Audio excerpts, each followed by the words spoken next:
설교보다 앵콜 하고 싶네요. 저 은혜가 됐습니다. 너무 귀하고 우리 이지원 자매 놀랍게 하나님이 쓰실 줄로 믿습니다. 여러분 이 자리에 우리 주님이 함께 하십니다. 예수님이 계신 곳이 그 어디나 하늘나라입니다. 여기가 하늘나라입니다. 오늘 놀라운 은혜가 이곳에 참여한 모든 분들에게 충만히 임할 줄로 믿습니다. 특별히 지금 우리 예배는 하나님 앞에 찬양 드리는 찬양 예배입니다. 시편 기자는 찬양을 얼마나 귀하게 여기는지 뿔이 있는 황소를 드림보다 더 귀하다라고 했습니다. 여러분 꿀이 있는 황소, 암소도 비싸지만 황소는 무엇이 비쌉니다. 황소 한 마리 얼마일까요? 아무리 적게 잡아도 500만 원 이상 할 겁니다. 여러분 지금 이지원 자매님은 500만 원 하나님 앞에 드리는 거예요. 우리 함께 부른 사람들도 다 마찬가지예요.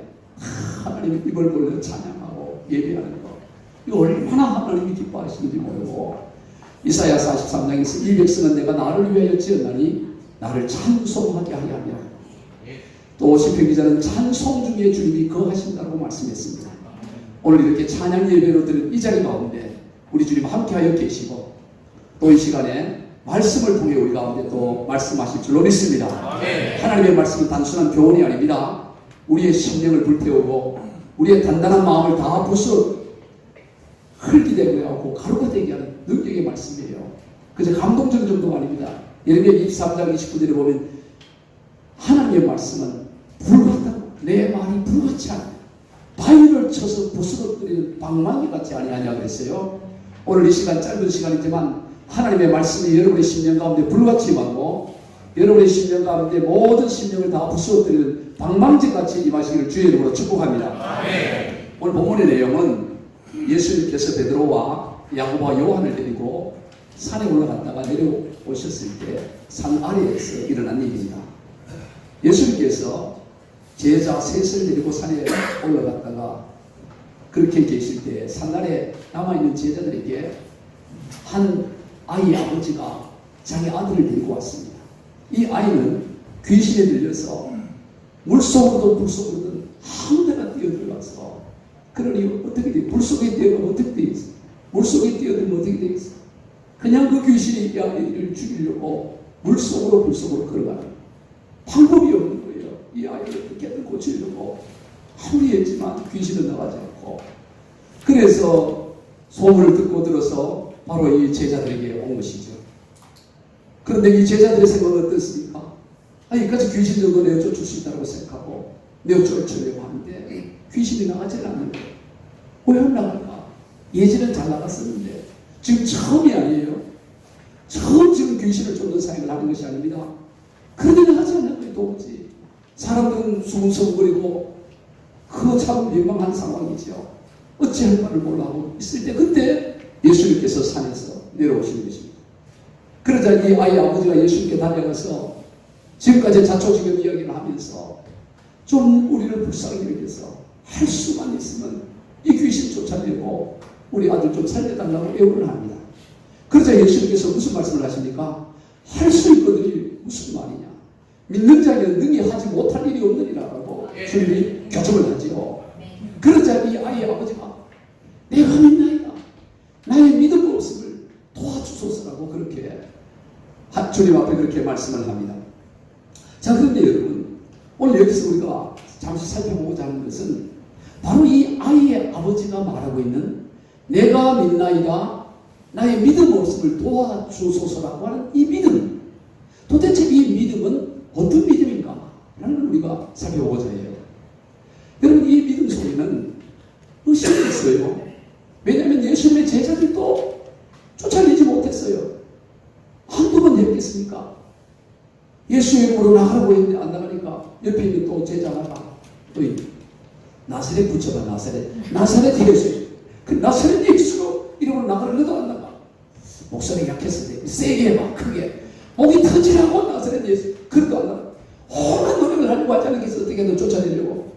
그런데도 안 나갔어요. 그러니 이 아이 아버지가 예수님들 제자들이 저러는데 뭐 선생님들 뭐 할 수 있겠어라는 그런 마음도 있었을 거고 또 한편으로는 그래도 제자보다 선생님이 낫지 않겠어?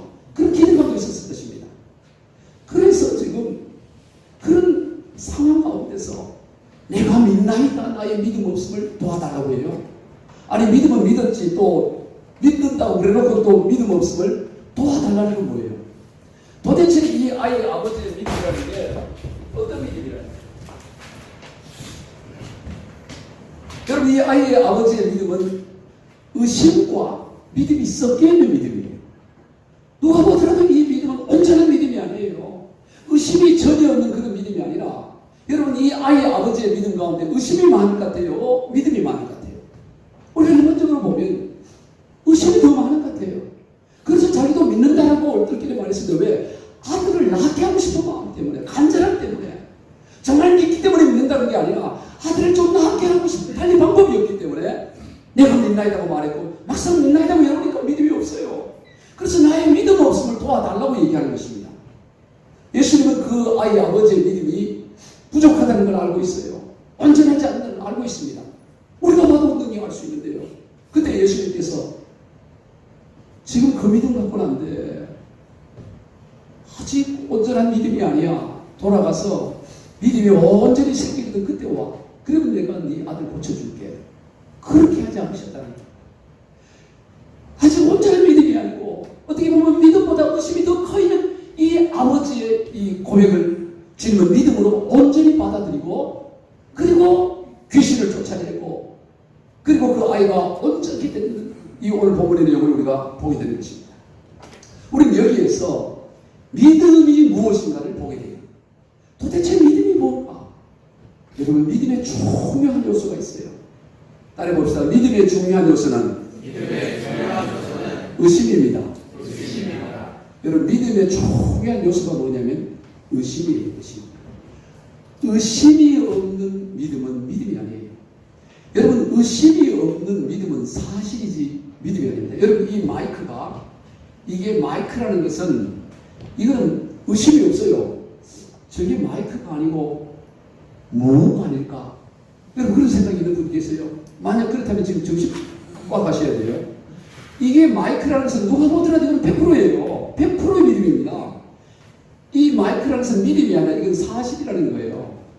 이게 강대상이라는 것은 이것은 믿음이 아닙니다. 강대상이라는 것은 사실이지 믿음이 아니라고요. 모든 믿음에는 뭐가 있어야 되느냐? 의심이 있어야 그게 믿음이에요. 의심이 없는 것은 믿음이 아니라 사실이라는 것입니다. 그러므로 오늘 우리가 이 믿음이 뭔지를 알아야 믿음의 삶을 살아가고 그 믿음의 능력을 가지고 승리하는 삶을 살 수 있다는 겁니다. 믿음에는 의심이 중요한 구성 요소라는 걸 오늘 우리가 인식을 해야 됩니다. 자, 여러분 한번 확인을 해볼게요. 저와 저희 아내는 경상도 안동 사람이에요. 안동, 양반의 도시 안동 아시죠? 조선시대 과거극제제가 제일 많이 나오는 것이 안동이에요. 예. 좀 저를 좋게 봐주세요. 양반의 도시, 양반의 도시. 자, 그럼 저희 사모와 제가 안동에서 교회 오빠로 만나가지고 결혼을 했어요. 고등학교 때 교회 오빠 돼가지고 지금도 오빠하고 이런 게 있어요. 그런데 자, 여러분 저희 사모와 제가 안동 사람인 거 믿습니까? 아, 제가 안동 사람이라니까요. 안동 고향이 안동이라니까요. 뭐 기분 나빠요. 안동, 저희 부부가 안동 사람이에요. 믿어요? 아니, 목사님 여기서 얘기하면 믿어야지. 강대상에 있으면 거짓말 하겠어요. 자, 그런데 여러분 봅시다. 만약 제가 안동 사람이 아니고 영덕이라든가 그 근처에 있는 청송, 봉화, 예천, 영주, 그 의성 이쪽 사람이라고 한다면 여러분이 가지고 있는 모든 것을 다 잃어버려야 되는 상황이 처해집니다. 왜냐하면 경상북도 북부 쪽에 그 말투가 비슷해요. 영양 사람이나 안동 사람이나 예천 사람이나 의성 사람이 비슷합니다. 별 차이가 없어요. 그러나 저는 안동 사람이에요. 근데 만약 안동이 아니고 그 옆에 예천이라 그러면 지금 여러분이 믿는다 그랬는데 만약 그 믿음이 사실이 아니라면 제가 안동이 아니고 예천이라든가 의성이라 그러면 여러분이 가진 재산 전부 다 잃어버려야 되고 여러분의 생명과 자녀까지 다 잃어버리려 그러면 내가 믿습니다라고 할 수 있을까요? 쉽게? 그래야 되면 의심이 생기는 거예요.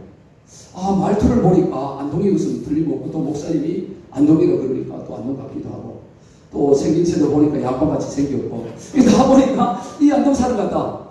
이거 아무것도 안 걸리면요 그렇게 쉽게 믿지요. 그런 내 모든 게 다 걸려있는, 내 생명까지 걸려있다면 그래서 쉽게 믿는다고 말할 수가 없는 거예요. 왜냐하면 틀릴 수가 있거든요. 아닐 수도 있다고요. 이게 바로 믿음이라는 것입니다. 믿음이라는 것은 언제든지 의심이 있다.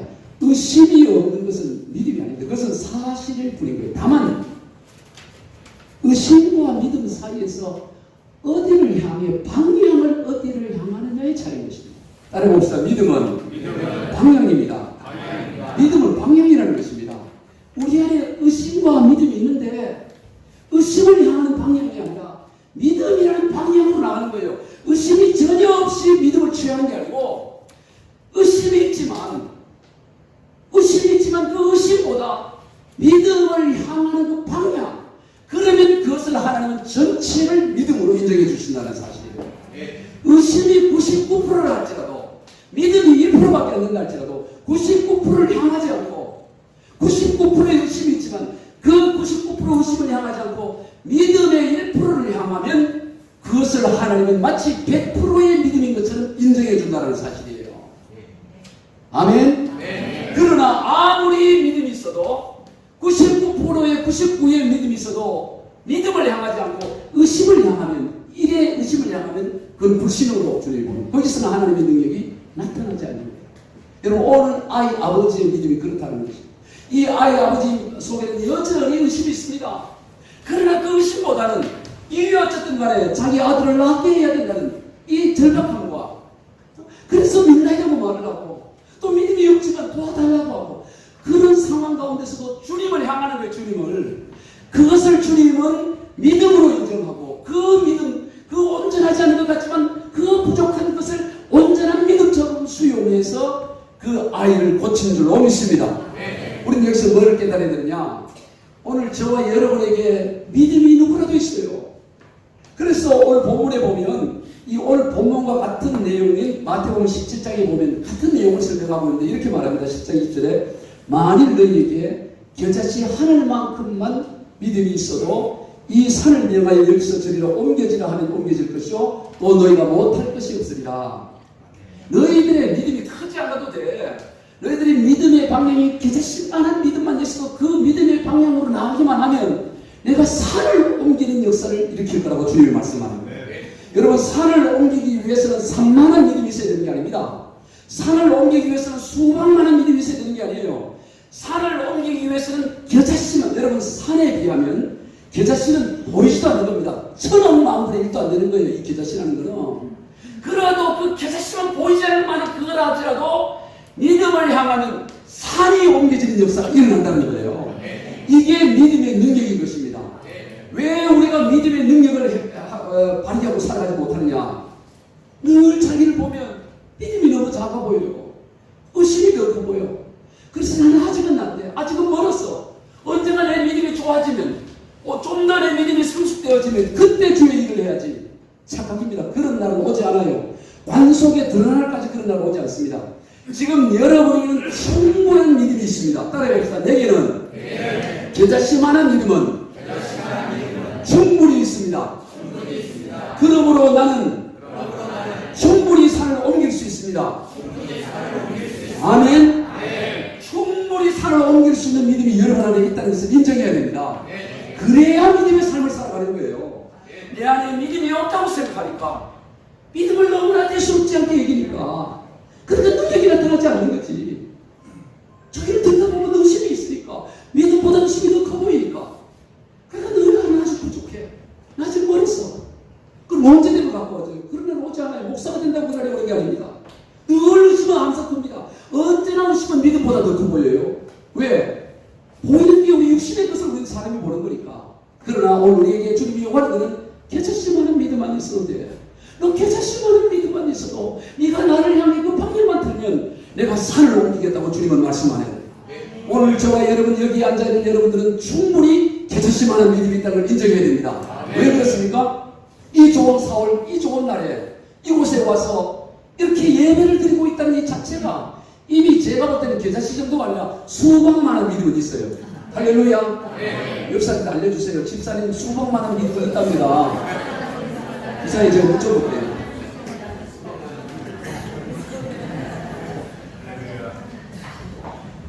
자신 안에 있는 믿음을 대수롭게 여기지 않아서 그래서 능력이 나타나지 않는 거예요.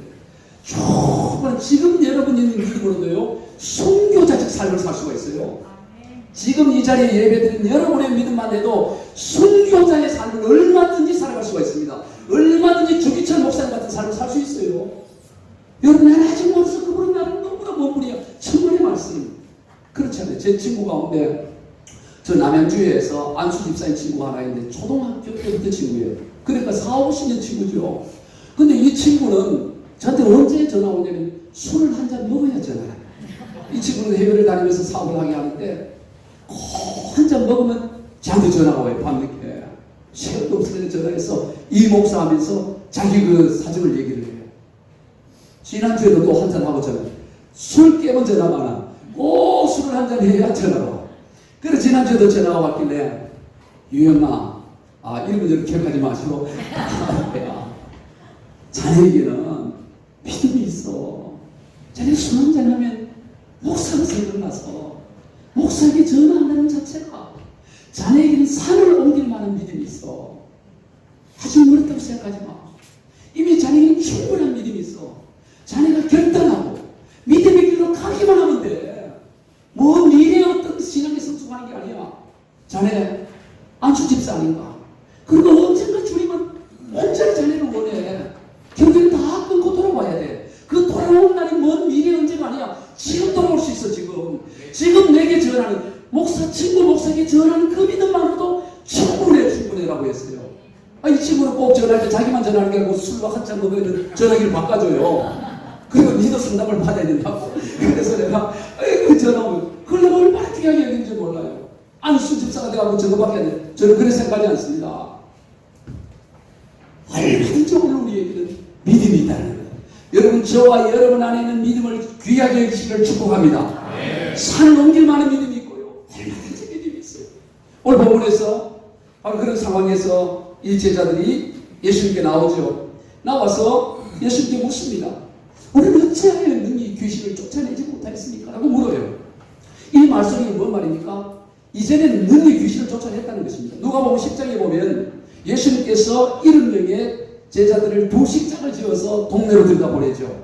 그래서 그들에게 주님 말씀하기를 신발도 두 벌레 필요하지 않고 옷도 두 벌이 필요하지 않다. 그냥 맨몸으로 가면 돼. 가서 귀신 쫓아내고 병자 고쳐주면 너희들 먹을 거 얼마든지 다 해결되니까 그냥 맨몸으로 가. 너희들이 능력이 있어. 귀신을 쫓고 병을 고치는 능력을 내가 보여줬으니까 그냥 맨몸으로 가. 필요한 거 다 채워지게 될 거야. 정말 제자들이 맨몸으로 갔을 때 큰 역사를 나고 귀신이 쫓아나고 얼마나 기뻤던지 누가복음 10장 17절을 보면 70인이 기뻐하며 돌아와 있는데 주여 주의 이름이면 귀신들도 우리에게 항복하더이다. 이미 과거에 귀신들이 항복하는 역사를 경험했던 사람들이에요.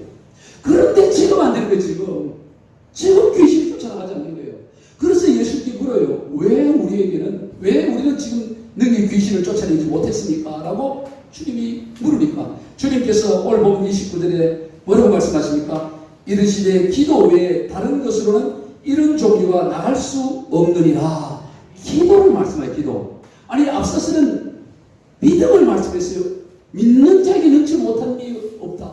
그렇게 믿음을 얘기하다가 이 오늘 끝에서 주님의 질문에 제자들의 질문에 예수님은 기도를 말씀해요. 기도 외에는 너희가 이 능력을 발휘할 수 없다고 말하는 것입니다. 이 말씀의 뜻이 무엇일까요? 믿음과 기도를 같은 용어로 같은 의미로 동의어로 쓰고 있다는 것입니다.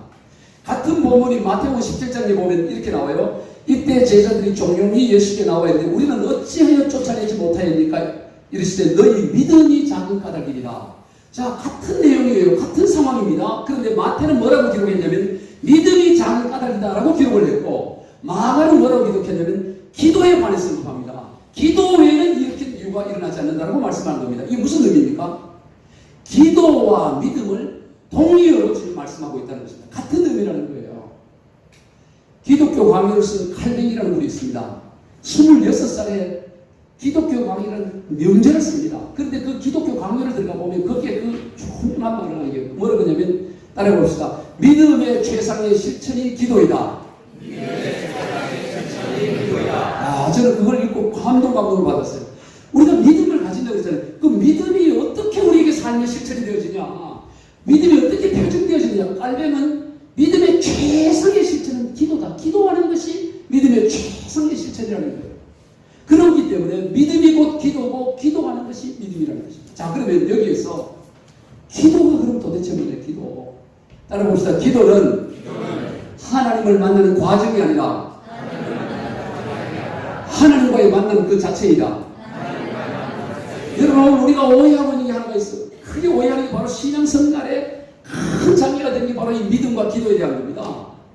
믿음을 대수롭지 않게 여기는 거예요. 자기 안에 믿음이 이게 얼마나 존귀하고 능력인데 이걸 대수롭지 않게 왜 의심하고, 마찬가지로 기도를 대수롭지 않게 여기는 거예요. 기도를.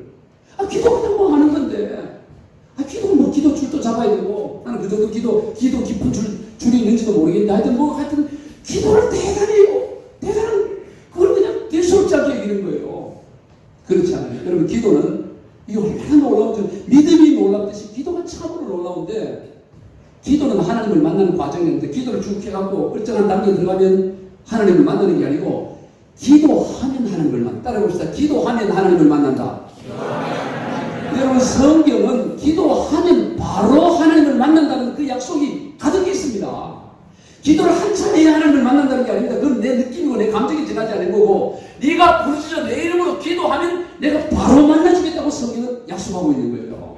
우리가 그것을 인정하고 받아들이는 그 문제인 겁니다. 예레미야 29장 12절 3절에 너희가 내게 부르짖으며 내게 와서 기도하면 내가 너희들의 기도를 들을 것이요 너희가 온 마음으로 나를 구하면 나를 찾을 것이요 나를 만나리라. 네가 기도하면 내가 듣고 너를 만나겠다고 주님은 약속하고 있는 것입니다. 여러분, 기도는 하나님의 만남이라는 것을 우리가 기억해 가야 되는 것입니다. 여러분, 한 나라의 통치권자를 만나는 것도 얼마나 굉장한 일입니까? 만약 오늘 이 시간에 지금 6시에 지금 인기가 좀 지지율이 좀 떨어지긴 했지만 그 윤석열 대통령이 저녁 같이 먹읍시다 이런다 그러면 여기 와 앉아있을 사람은 많이 있겠지요. 믿음이 있으니까. 그런데 쉽지가 않다고 사실은. 심지어 저도 갈 때인지 몰라요. 다음 주에 하죠. 예배. 그건 아닙니다. 저를 낮춰서 설명한 거예요. 그러니까 한 나라의 통치권자를 만나는 것은 식사하는 것도 굉장하다고. 그런데 우주 만물을 통치하시는 하나님과 만난다. 이게 얼마나 굉장한 일이냐 말이에요. 굉장한 일. 여러분, 유대인들 가운데 구약시대 그리고 지금도 마찬가지예요. 유대인들의 최고의 절기가 뭐냐면 7월 10일, 유대력 7월 10일에 있는 그 대속죄일이 가장 큰 절기예요. 대속죄일이 7월 10일 날이 대속죄일이에요. 지금도 이 대속죄일을 용키푸르라 그래가지고 이 대속죄일 이 하루에는 금식이 아니라 단식을 합니다. 유대인들은. 전통 유대인들은 이 하루는 물도 안 마셔요. 물도 안 마셔. 차도 없고 전부 걸어 다니고 상점 다 대속죄일. 구약시대 이 대속죄일은 가장 큰 절, 6월절 이 초막절과 비교할 수 없도록 대속죄일이 가장 큰 절이에요. 그때는 모든 그 백성들이 다 금식을 합니다. 왜 대속죄일이 중요하냐? 백성들의 모든 죄를 섭죄하는 날인데 그날은 유일하게 단 한 번 대제사장이 지성소의 문을 열고 들어가서 시은자 앞에서 그 법궤 앞에서 하나님의 임재와 영광을 경험하는 날이에요. 그래서 이 대속죄일에 관해서는 성경에 여러 곳에 아주 자세히 규정하고 있습니다. 심지어 이 레위 16장에서는 1절부터 이 34절까지 대속죄일에 어떻게 제사장이 옷을 입어야 되고 띠를 떼야 되고 관을 써야 되고 그리고 대제사장이 자신을 위해서 수송아지 제사를 어떻게 드려야 되고 백성을 위해서는 이 염소를 어떻게 잡아야 되고 또 광야로 보내는 아사델 염소하고 아주 자세하게 규정되어 있어요. 너무너무 중요하기 때문에 그 중요한 주의 핵심이 뭐냐면 그날 하루 만에 대제사장이 문을 열고 지성소에 들어가서 하나님의 임재와 영광을 경험한다는 거예요. 그런데 여러분, 예수님께서 십자가의 죽으심으로 말미암아 사모님 휴지를 저는 우리 사모님을 우리나라의 3% 안에 드는 사모님이라고 생각합니다. 훌륭한 사모님이에요. 근데 오늘 사모님이 뵀는데 우리 사모님 2% 안에 드시는 거예요. 1%는 교만해지니까.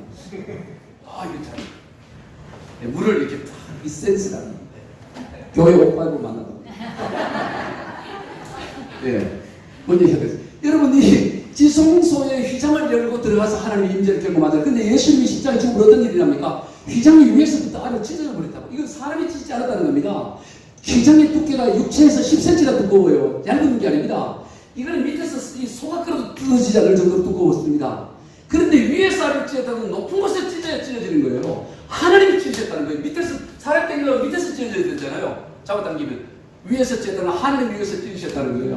그래서 이제는 지성소의 휘장이 찢어지면 누구라도 들어갈 수가 있는 겁니다. 하나님의 임재 가운데. 그게 바로 기도라는 겁니다. 여러분 오늘 저와 여러분이 기도하는 것이 뭐냐? 구약시대 대제사장이 그렇게 준비해서 조심스럽게 휘장을 열고 들어가는 것과 동일한 것이 오늘 저와 여러분이 주님의 이름으로 기도하는 것인 줄로 믿으시길 바랍니다. 그러니 얼마나 기도가 중요하냐 이 말이에요. 이 기도가 주님의 이름을 부르기만 하면 대제사장이 그렇게 들어가는 것만큼 하나님을 만나는 이 영광이니까 이보다 더 놀라운 일이 없어요. 한번 따라 봅시다. 인생의 빈곤은 오직 기도의 빈곤만이 존재한다. 여러분 인생이 왜 빈곤합니까? 누가 돕지 않아서 부모들이 재산이 많지 않고 받은 유산이 없어서 돈이 없어서 그래서 빈곤한 게 아니에요. 아무것도 없어도 기도가 부유한 인생은 부유한 인생이 되는 것입니다. 왜냐하면 기도는 하나님과의 만남 그 자체이기 때문에 하나님을 만나게 되면 우리 아까 제가 말씀드린 것처럼 내 주 예수 모신 것이 그 어디나 하늘나라. 주님을 만나니까 초막이나 궁궐이나 내 주 예수 모신 것이 그 어디나 높은 산이 거친 들이 초막이나 궁궐이나 아무 상관이 없어요. 내 잔이 넘치나이다 고백되는 것입니다. 기도가 부유한 인생은 부유해요. 여러분 우리가 시편 23편에 다윗의 시가 여호와는 나의 목자시니 내가 부족하고 그게 왕궁에서 정원 바라보면서 그때 쓰는 게 아닙니다. 언제 죽을지 모를 그 사울의 칼날을 피해서 오늘은 이 동물 내일은 저 동물 하루하루 목숨을 보장할 수 없는 그 상황 가운데서도 여호와가 나의 목자시니까 내가 부족함이 없으려다 내 잔이 넘치나이다 고백하는 것입니다. 누가 돌아봐도 넘친 게 하나도 없어요. 너무너무 부족합니다. 그러나 기도가 부유하니까 다윗은 기도가 부유하니까 하나님을 늘 만나니까 하나님의 인재 가운데 거하니까 내 잔이 넘치나이다 고백하는 거예요. 기도가 부유한 인생 되기를 주의 이름으로 축복합니다. 그러기 위해서는 기도가 얼마나 중요한지를 알아야 되는 거예요. 기도의 가치를. 기도하면 하나님을 만나는 그 자체가 이루어지는 거예요. 오늘 저와 여러분이 하나님을 아버지라 부르는 게 이게 얼마나 놀라운지 몰라요. 얼마나. 여러분 한번 물어봅시다. 수천억의 자산을 갖고 있는 아버지에게 아들이 자기가 사업을 하기 위해서 좋은 사업의 어떤 계획서를 가지고 아버지 내가 이런 사업을 하려고 그러니 아버지 한 10억을 제게 주십시오 라고 말하는 게 쉬운 말일까요? 어려운 말일까요? 이번에 보배로운 교회에서 온 분들만 답을 해보세요. 아버지가 한 1,000억이 있어. 통장에 1,000억이 있는데 하루 이자만 10억씩 늘어나.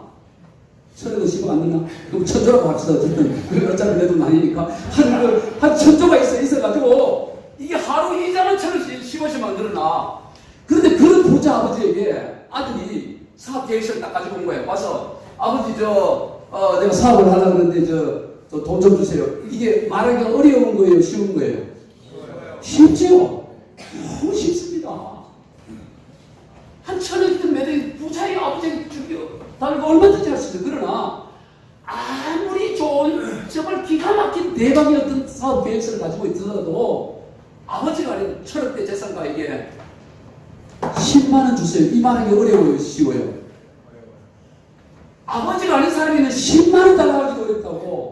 아버지에게는 10억 달라하기도 쉽지만 아버지가 아닌 사람에게는 10만원 달라하기도 어려운 거예요. 여러분 오늘 저와 여러분이 우주 천억과 비교하겠습니까? 천조와 비교하겠습니다. 모든 우주를 창조하신 하나님 아버지께 하나님 아버지라고 말하는 게 너무너무 쉽고 우리가 기도하는 게 너무 쉬우니까 기도가 쉬운 것이고 뱉듯이 아닌 것처럼 여기 있는데 하나님의 자녀가 아닌 자는 그렇게 입이 떨어지지 않는다고. 입이 떨어지지 않아.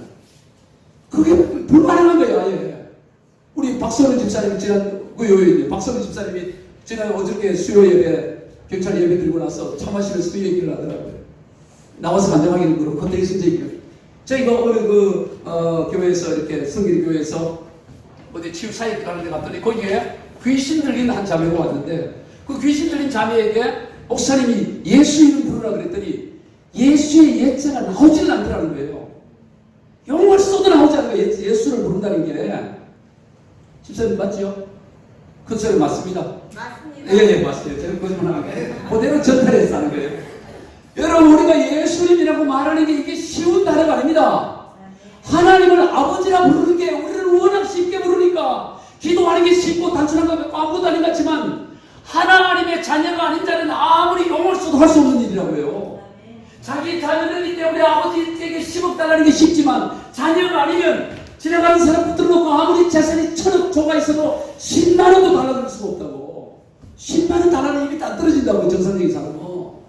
그런데 오늘 저와 여러분은 하나님의 자녀이기 때문에 하나님을 아버지라고 부르고 하나님께 이것저것 요구할 수 있는, 그러므로 오늘 저와 여러분이 기도하는 게 얼마나 귀하고 얼마나 대단한지를 인식해야 되는 거예요. 할렐루야. 네.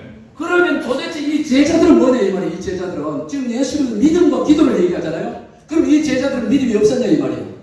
제자들도 믿음이 있습니다. 3년간 함께 했는데 왜 믿음이 없겠어요? 제자들이 기도를 안 했을까요? 왜 제자들이 기도하니까 제자들도 기도했죠. 그런데 왜 예수님은 믿음이 계속 10만 원만 있어도 되는데 너 왜 그런 믿음이 없기 때문에 그러고 왜 기도도 그렇게 기도 외에는 방법이 없다고 말할까요? 기도와 믿음이라는 것은 방향이 있기 때문에 그렇습니다. 방향. 믿음도 방향이지만 기도도 방향이에요. 기도가 뭐예요? 기도는 아버지가 아들에게 말하는 게 기도예요. 따라합시다. 기도란 아버지가 아들에게 말하는 것이다. 기도가 다른 게 아닙니다. 조카가 삼촌에게 말하는 기도가 아니에요. 하나님의 자녀가 하나님 아버지에게 말하는 게 그게 기도예요. 그렇기 때문에 하나님께 말을 하기 위해서는 방향이 있어야 돼요. 방향. 그러므로 기도도 방향이라는 것입니다. 기도도 하나님을 향해서 방향이에요. 그 방향 가운데서 그러면 우리가 항상 하나님께만 말합니까? 어려운데? 어렵더라도 하나님께 말하는 게 아닌데, 어려우면 재정이 어려울 때는 친구에게도 말하기도 하고 부인에게도 말하기도 하고 자기 자신에게도 말하기도. 여러분, 생각이라는 자기가 자기에게 말하는 생각이에요. 스스로에게도 말하기도 합니다. 그러나 어떻게 항상 100% 기도가 나는 게 있어요. 누가 여러분 어떤 문제로 기도할 때 누구에게도 하나도 말을 하고 100% 하나님께만 기도한다는 사람, 그런 사람이 어디 있겠어요?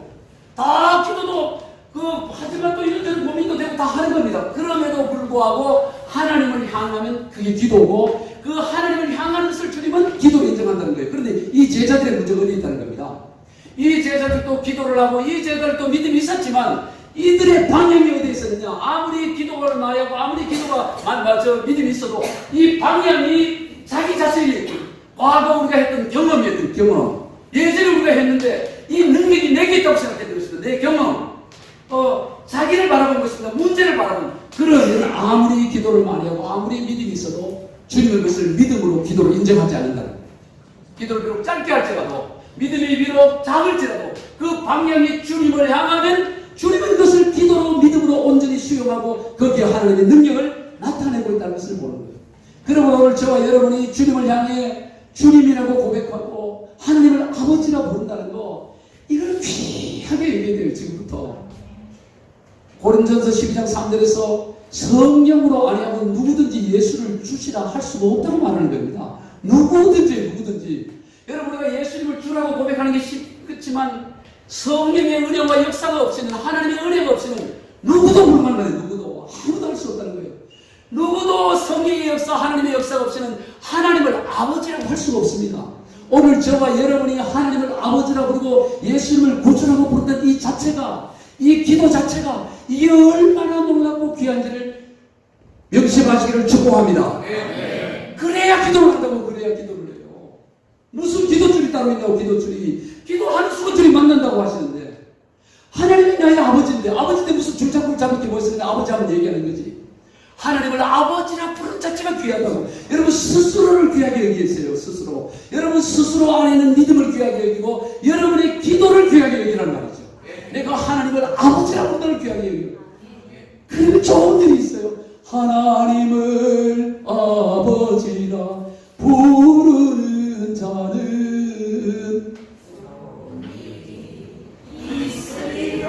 그래갖고 난 좋을 것 같아. 내 보니까 그래갖고 좀 확실히 찾아요. 내가 왜 제가 보니까 하나님 은사 중에 찬양의 은사를 되게 안 주셨어.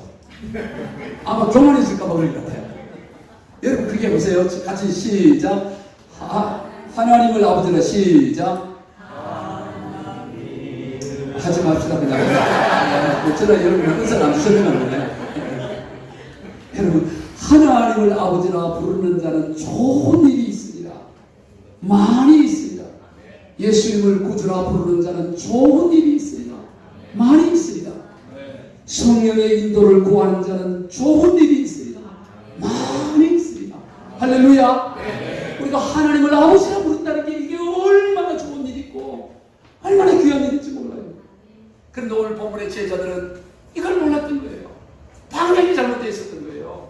여전히 자기의 경험, 자기 자신에게 방향이 있었던 것입니다. 여러분, 방향이 믿음을 향하고 방향이 하나님을 향한다면 능치 못할 일이 없는 줄로 믿습니다. 오늘 그래서 주님이 믿는 자에게는 능치 못할 일이 없느냐. 빌립보서 4장 13절 그 유명하잖아요. 내게 능력 주시는 자 안에서 내가 모든 것을 할 수 있느냐. 아멘. 몇 가지만 할 수 있는 게 아닙니다. 몇몇 개만 할 수 있는 것이 아니고 정말로 우리가 믿음을 향하기만 하면, 기도를 주님을 향하기만 하면 모든 것을 할 수 있다고 주님은 말씀하는 것입니다. 그러니 얼마나 믿음이 귀하고 그러니 기도가 얼마나 귀하냐 하는 거예요. 오늘 믿음과 기도의 이 소중성을 깨달아야 돼요. 여기서 설교를 딱 끝내면 좋은데 중요한 게 있어요. 말씀을 준비하다가 중요한 게 있어서 이것도 해야 되겠다 싶어서 조금 더 하겠습니다. 집에 일찍 가면 뭔 대단한 일이 없잖아요. 그죠?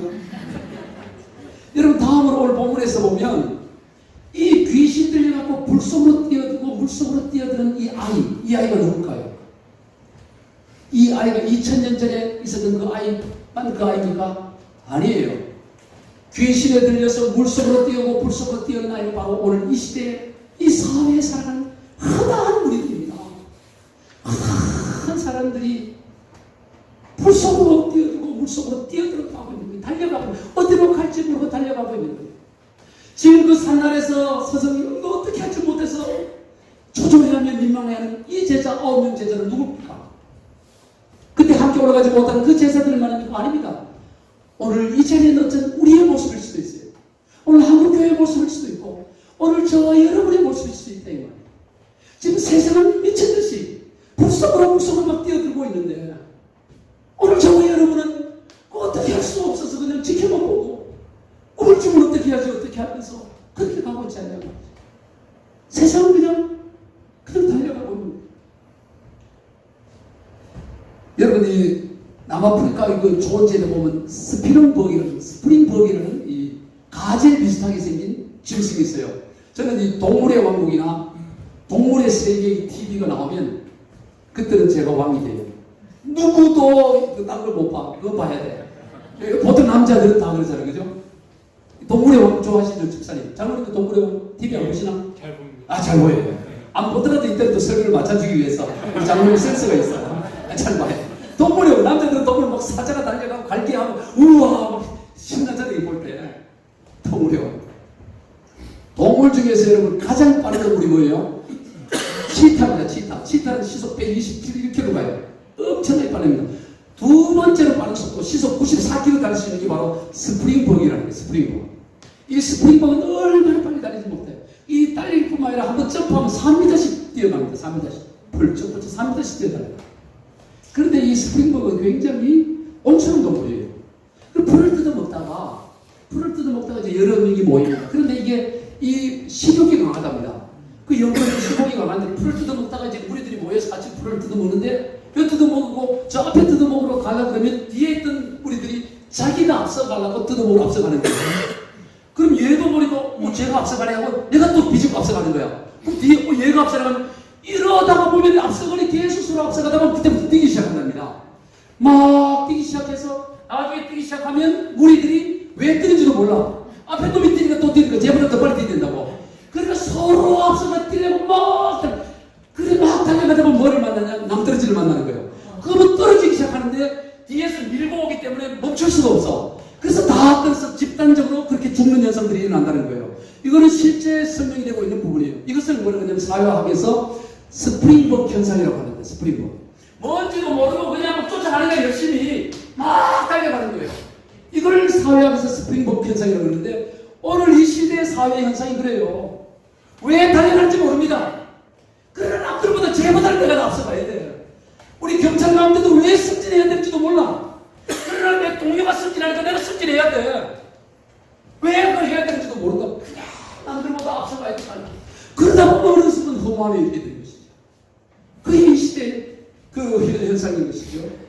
이런 현상 가운데 오늘 우리가 그들을 붙들어 놓고 그들에게 인생의 의미가 뭐냐, 왜 사느냐, 인생의 목적이 뭐냐, 뭐를 향해 달려가느냐를 우리가 보여줘야 돼. 그러지 않으면 어떻게 하느냐, 그냥 남들을 향해 오늘 그 귀신 들려서 불속으로 물속으로 뛰어드는 그런 것처럼 지금 달려가고 있는 그들을 세워서 인생의 목적이 뭔지를 알려줘야 된다 이 말이에요.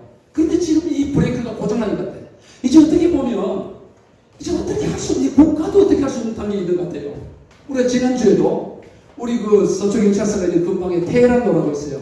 테헤란로에 낮 2시쯤 돼가지고 10대 소녀가 이미 SNS에서 생중계를 했어요. 나는 언제 몇 시에 건물에서 뛰어내려서 극단적으로 생을 마감하겠다. 그걸 중계를 했어요. 그런데 설마 진짜 그러겠나 했는데 정말 얘가 그 생중계를 한 거예요. 생중계. 그 10여 명이 그걸 지켜보다가 오 정말 올라가 설마 뛰겠어. 근데 생중계로 자기가 죽는 것을 다 중계를 해준 거예요.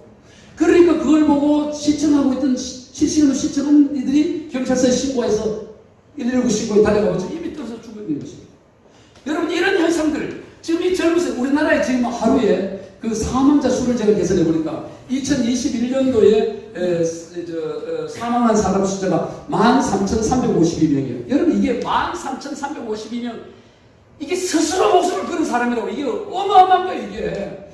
이거를 365일 시간으로 나눴더니 49분마다 한 명씩 스스로 목숨을 끊고 있어요. 지금 우리가 예배드리는 이 시간에도 한 명이 스스로 목숨을 끊는 겁니다. 그런데 이 49분마다 한 명인데 이게 지금 하루로 말하면 하루 사망자 수가 그렇게 사망을 하지만 이게 사망을 하기 위해서 시도한다고 다 죽는 거 같잖아요. 시도한다고 다 죽는 거예요. 시도하는 사람은 몇 명이냐 보니까 200명이 시도를 해요. 200명 하루에. 그러니까 몇 분마다 7분마다 한 명씩 이 극단적 선택을 하고 있다. 저는 이 시대 이제 브레이크가 이게 그냥 이게 방법이 없는 것 같아요. 지금 어디도 우리가 못 살아서 그런 게 아니잖아요. 못 살아서 배가 고파서 그런 게 아니잖아요. 우리나라는 지금 10만 명당 24.1명이 극단적 선택을 한답니다. 그런데 저 남아프리카 공화국 가는 하잖아요. 백인들은 잘 살지 모르지만 거기에는 몇 명이 사망을 하냐고 봤더니 남아프리카 공화국에는 0.6명. 우리나라가 그 나라보다 40배나 사망자가 더 많이 극단적으로 자살하는 수가.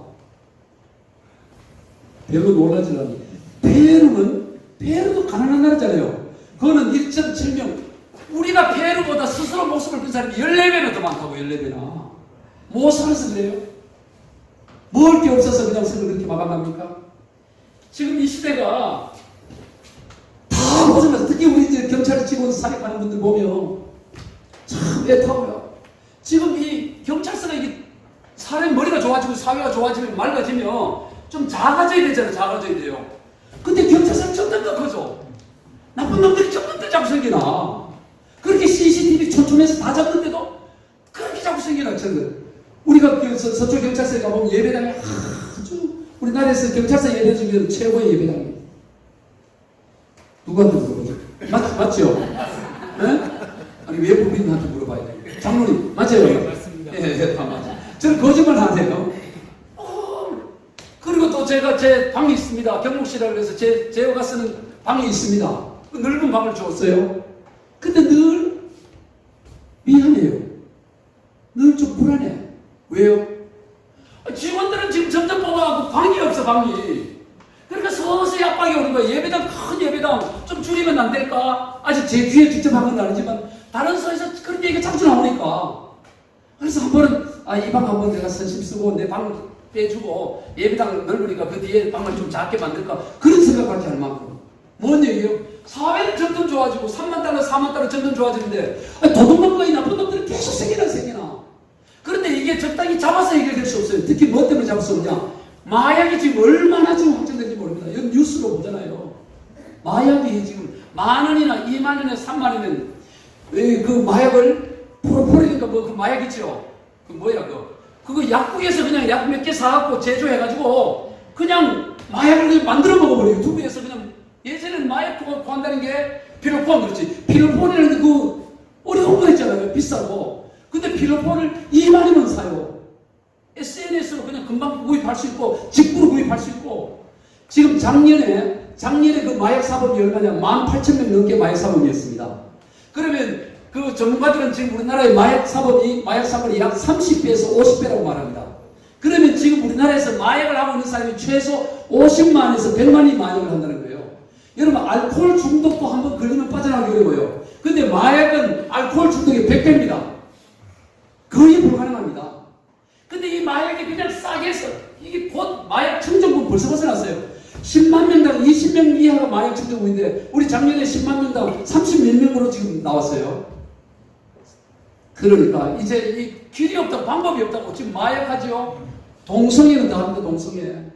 동성애는 지금 그 영한석 장로님이라고 수동연세병원에 요양병원에 연한석 장소리 연대에서 영한석 나와갖고 그 마약 동성애 퇴치운동에 앞장서는 의사분이 계시는데 이분이 강의를 들을 때 뭐라고 하냐면 우리나라의 남자 이 동성애하는 남자가 엉덩이로 성관계를 한 동성애 관심이 있는 게 아니고 실제 실행하는 사람의 숫자가 60만 명이 넘는다는 거예요.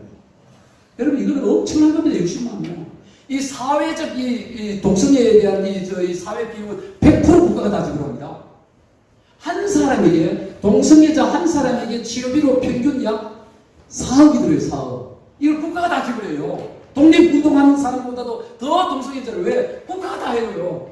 지금 2014년도에 사회비용이 4조가 넘었고요. 2019년도에 보여 사회비용이 9조가 넘었고 영광석 장관님에 따르면 곧 20조가 넘을 거라고 합니다. 우리 국가가 이제 감당을 못하는 겁니다. 이 사회비용을 감당을 못해요. 이제는 이 동성애를. 이 에이즈를 어떻게 할 수가 없는 시대가 온다고.